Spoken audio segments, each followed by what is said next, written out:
So, ipapakita ko nga sa inyo guys kung paano ko ginawa itong Choco Moist Cake ng Mother's Day Cake. So, a day before nga, nag-prep na ako ng chocolate moist, nag-bake na tayo, and then kinote na natin siya para on the day before the delivery is nag-icing na lang tayo. So, marami nga pala akong designs na ginawa, pero ito yung isa. Syempre, nagdepende po ako dun sa color ng mga flowers natin. Meron tayong yellow, pink, fuchsia, ganon. So, ayan, nilagyan ko lang siya ng crushed Oreo sa ibabaw. Naglagay ako ng parang small space dyan para magmukha siyang vase. Tapos may paglagyan yung ating crushed Oreo. And then itong mom na acrylic. Ididikit lang natin yan dyan sa center.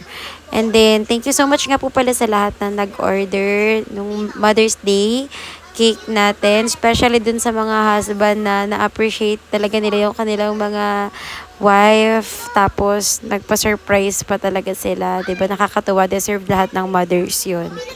So, ayun nga. Sobrang nag-enjoy din akong gawin tong first occasion, ano ba tawag dito? Ito yung pinaka first pa-order ko as a first time baker na sobrang dami.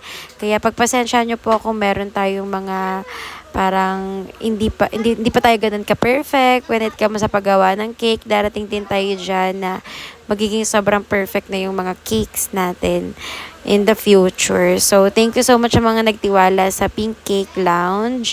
Especially last Mother's Day nga. And sana support nyo pa rin kami kasi malapit na rin yung Father's Day. And di natin kakalimutan yung mga daddy natin dyan, no? Siyempre, hindi kayo nakalimutan ng Mother's Day. Kaya, dapat orderan nyo rin sila ng cake sa Father's Day. So, ito nga pala yung some of the designs na nagawa natin sa Mother's Day na flower vase. Ayan siya. So, thank you so much guys for watching.